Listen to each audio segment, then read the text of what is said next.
వనరులన్నీ తన కుటుంబం చేతిలో పెట్టుకుని కన్నబాబు భారీగా దోపిడీ చేస్తున్నారని కూటమి అభ్యర్థి పంతం నానాజీ అన్నారు. సోమవారం కాకినాడ రూరల్ చీడిగ గ్రామంలో రోడ్ షో ప్రచార యాత్ర కార్యక్రమం ప్రారంభమై ఇంద్రపాలెం గ్రామంలో కూడా కొనసాగింది. చీడిగ కార్యకర్తలు, నాయకులు అభిమానాన్ని చాటుతూ ఆయన్ను గజమాలతో సత్కరించారు.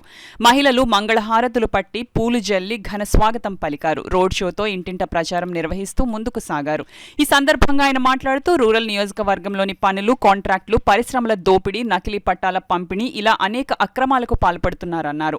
స్వామినగర్ గ్రామానికి చెందిన మొక్కరాల కృష్ణ అనే వ్యక్తికి ఇళ్ల పట్టా ఇస్తానని కన్నబాబు అనుచరుడు దుర్గాప్రసాద్ 3 ఏళ్ల క్రితం 3 లక్షలు తీసుకుని మోసం చేశాడని, 3 లక్షల అప్పు కృష్ణకు పెనుభారంగా మారడంతో మనస్తాపం చెంది ఆదివారం పురుగుల మందు తాగి ఆత్మహత్య యత్నానికి పాల్పడ్డాడన్నారు.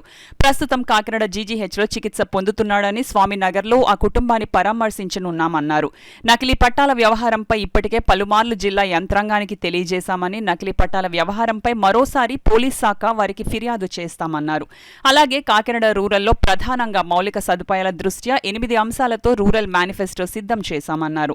యువతకు ఉద్యోగాలు రావాలంటే కూటమి ప్రభుత్వం అధికారం చేపట్టాలన్నారు. ఈ కార్యక్రమంలో rural TDP election coordinator Nulukurthi Venkateswararao, rural TDP coordinator Katakamsetti Bobby, Cheediga గ్రామం రూరల్ జనసేన అధ్యక్షుడు కరెడ్ల గోవిందు, టీడీపీ రూరల్ అధ్యక్షుడు రామదేవు సీతయ్య దొర, చీడిక గ్రామం జనసేన టీడీపీ నాయకులు నగబత్తుల రాంబాబు, పి మహేష్ కుమార్, దెయ్యాల లచ్చబాబు, నారాల బాబులు, పితాని అప్పన్న, గీసాల శ్రీనివాస్, అడపా కృష్ణ, జనసేన టీడీపీ బీజేపీ నాయకులు, కార్యకర్తలు అధిక సంఖ్యలో పాల్గొన్నారు. ఎంఆర్ఓ ఆఫీస్ ఇష్యూ అవ్వలేదు, తహసీల్దార్ ఇష్యూ చేయనటువంటి పట్టాలు ఇస్తాను. అలాగే మోసపోయాడు పాప ఈ కుర్రోడు పేరేంటి ఎవరు నష్టపోయింది డాక్యుమెంట్స్ అతను ఆ రంగా ఈ దుర్గాప్రసాద్ అన్న అతనికి ఇచ్చాడు. ఈ దుర్గాప్రసాద్ ఏమో ప్రసాద్ సత్యనారాయణ అన్న అతనికి ఇది ఇచ్చాడు. ఇచ్చి సంవత్సరం జరుగుతుంది.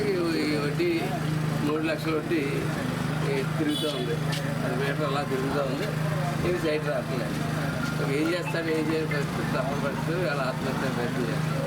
నాకు ఈ ఆత్మహత్య ప్రయత్నానికి కన్నబాబు గారు సమాధానం చెప్పాలి. ఎట్టి పరిస్థితుల్లోనే దీనికి సమాధానం చెప్పే చంద్రపాలెం, స్వామినగర్, చీడిగ ఈ గ్రామాల్లో ఏ గ్రామాల్లో అడుగుపెట్టినా దీనికి సరైన సమాధానం చెప్పి అడుగుపెట్టాలని చెప్పి నేను అడుగుతా ఉన్నాను. ఎందుకంటే ఈ ప్రాంతాల్లో మీరు అత్యధిక అభివృద్ధి చేసిన ప్రాంతాల్లో గుర్తించారు. ఈ ప్రాంతాల్లో బీసీ వర్గాలు చాలామంది ఎక్కువగా ఉంటారు. వాళ్ళు మోసం చేయడం చాలా తేలికైన అభిప్రాయం మీరు వచ్చేసి చాలా దారుణంగా ఈ దుర్గాప్రసాద్ అన్న వాడిని అడ్డుపెట్టి చుట్టుపక్కల ఇటువంటి చేస్తూ ఉన్నారు. ఈ దుర్గాప్రసాద్ అన్న అతను గతంలో కూడా ఇతను వేరే ఎక్కడ విన్నాం. ఏటీఎంలోనే అతను స్కామ్లో ఉన్నారు సార్. ఏటీఎంలో దొంగతనం చేశాడని చెప్పి బయట పార్క్ చేసింది, కార్లు పెట్టుకెళ్ళి మెత్తుంటాడని ఇలాంటి రకరకాల దుర్గాప్రసాద్ ఉంటారు. మరి ఇటువంటి నేరస్తుల మీద రౌడీ షీట్లు ఎందుకు కట్టరో నాకు అర్థం కాదు. రౌడీ షీట్లు కట్టి వాళ్ళ మీద కన్నేసి ఖచ్చితంగా వాచ్ చేయాలి కదా. కనీసం పోనీ వీళ్ళు కాకపోతే అధికార యంత్రాంగం అన్నా సరే అగ్రిలో వెళ్ళాలి కదా. నేను ఎస్పీ గారిని రిక్వెస్ట్ చేస్తా ఉన్నాను సార్, ఖచ్చితంగా ఇలాంటి వాళ్ళందరి మీద ఒకసారి మీరు దృష్టి పెట్టారు సార్. దృష్టి పెట్టకపోతే రేపు ఎన్నికలు కూడా ప్రశాంతంగా జరగవు, చాలా ఇబ్బందికరమైన సిచ్యువేషన్స్ వస్తాయి.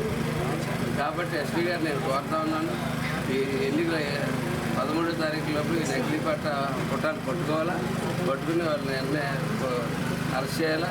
అలాగే ఈ ఏటీఎం దొంగతనాలు, ఈ సైకిల్ రూలేజ్ రాష్ట్రాల గట్రా అమ్మిన బ్యాచ్ల మీద కూడా పూర్తి స్థాయిలో ఎంక్వైరీ చేయాలా. మేము ఇవాళ సాయంత్రం ఎస్పీ గారు కలిసి కాగితం సబ్మిట్ చేయబోతా ఉన్నాం.